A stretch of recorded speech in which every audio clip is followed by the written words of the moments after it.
pessoal, bem-vindos a mais uma aula sobre frações e números decimais. Nas aulas anteriores, nós aprendemos sobre como passar a dízima periódica da sua forma decimal para a forma de fração. Nessa aula, nós vamos fazer o contrário, nós vamos trabalhar com as frações. É possível saber que tipo de número decimal uma fração irredutível gera, sem efetuar a divisão. Isso é muito útil. Uma fração, como nós já vimos, pode gerar um número decimal exato ou uma dízima periódica, que pode ser simples ou composta. Então, vamos saber quais são os critérios para que uma fração gere cada tipo de número. E a chave para isso é analisar o denominador de uma fração irredutível, ok? Bom, vamos com o primeiro caso. Quando que uma fração gera um número decimal exato? Sempre que o denominador for um número composto somente por potências de 2 ou de 5.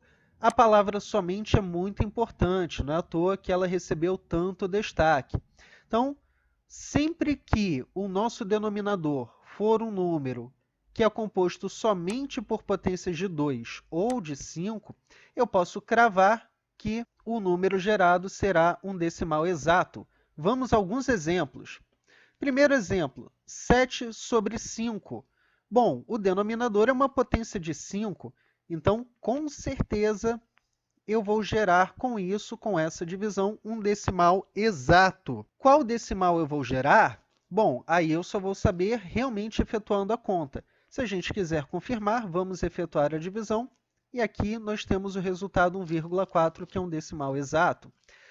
35 sobre 8. 8 é uma potência de 2. Então, tem que gerar um decimal exato. Para saber qual, só efetuando mesmo a divisão. E aqui nós temos 4,375, número decimal exato também.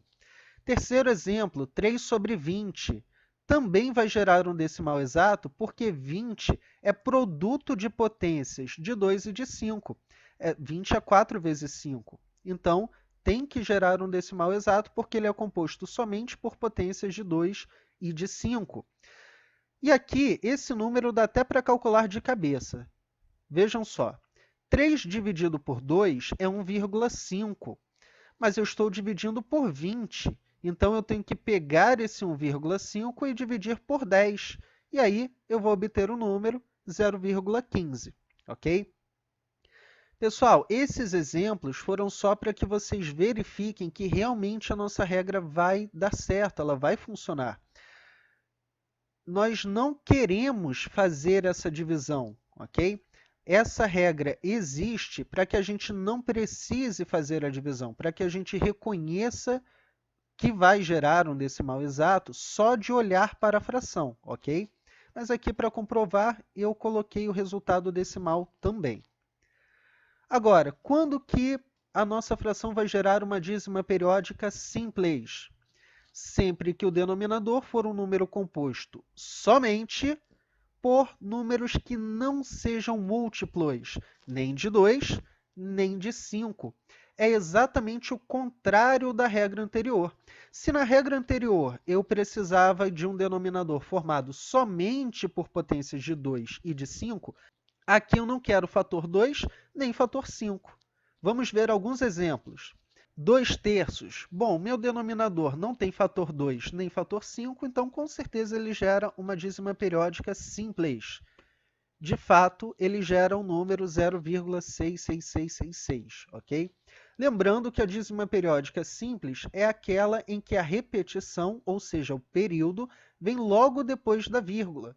Todos os algarismos após a vírgula se repetem.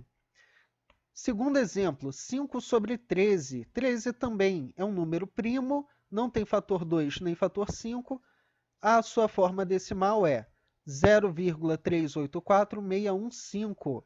Lembrando que essa barra aqui em cima indica o período, ou seja, todos esses algarismos estão se repetindo exatamente nessa ordem. Então, depois do 5, volta para o 3 e o ciclo recomeça, ok? É isso que indica a barrinha. Então, a gente pode indicar pela barrinha ou pelas reticências. Terceiro exemplo, 14 sobre 9. 9 em sua forma fatorada é igual a 3 ao quadrado. Então, novamente, não há fator 2 nem fator 5.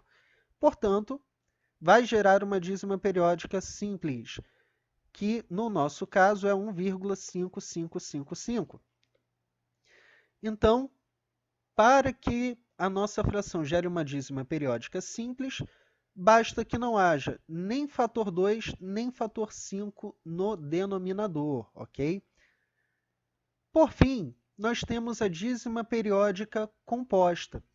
A regra para a dízima periódica composta é uma mistura da primeira com a segunda regra. Então, teremos uma dízima composta sempre que o denominador for um número composto por potências de 2 ou de 5 e mais algum outro fator primo. Então, agora eu tenho que ter os dois. Para gerar um decimal exato, eu preciso que o meu denominador seja composto exclusivamente por fatores 2 e 5. Para gerar uma dízima periódica simples, o meu denominador tem que ser composto por qualquer fator que não seja nem 2 nem 5. E para gerar uma dízima composta, eu preciso que aconteça ambos, ok? Então, tem que aparecer o fator 2 ou 5 e tem que aparecer mais algum outro fator. Por exemplo, 1/6. O 6 é um número composto por uma potência de 2 mais algum outro fator primo, porque o 6 é igual a 2 vezes 3. Então, 1 sobre 6 vai gerar uma dízima periódica composta. Para saber qual é, temos que efetuar a divisão. É o número 0,1666. De fato, nós temos o algarismo 1, que está depois da vírgula, mas ele não faz parte do período, ele não se repete. Então, esse número é uma dízima periódica composta. 16 sobre 15.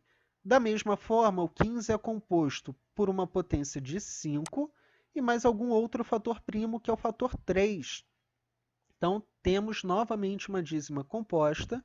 O resultado é 1,0666. Aqui o zero é o nosso algarismo não periódico.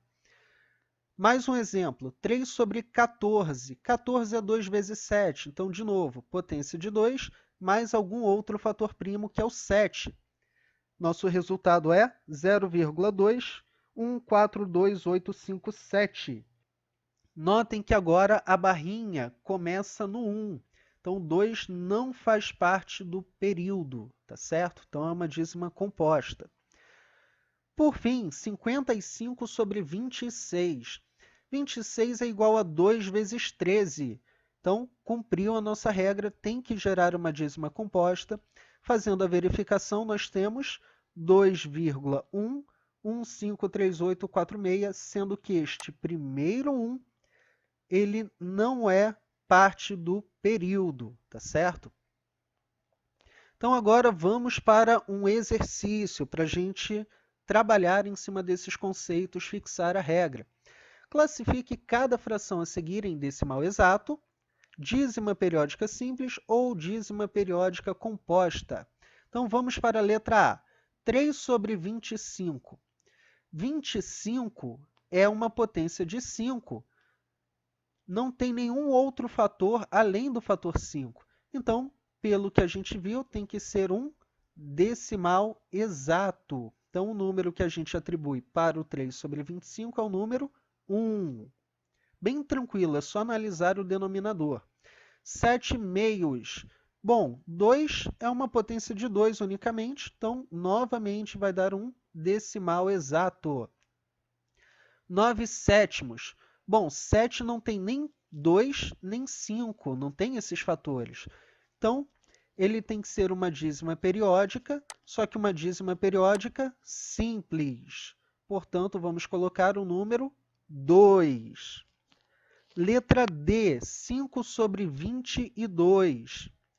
22 é composto por 2 e por 11.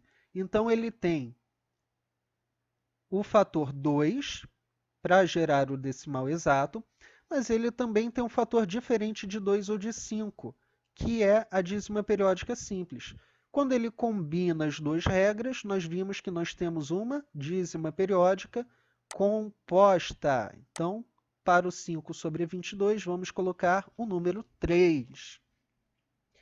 A letra E é 8 sobre 6. O 6, como nós já vimos, é 2 vezes 3. Ah, professor, então esse também vai ser uma dízima periódica composta, certo? Errado.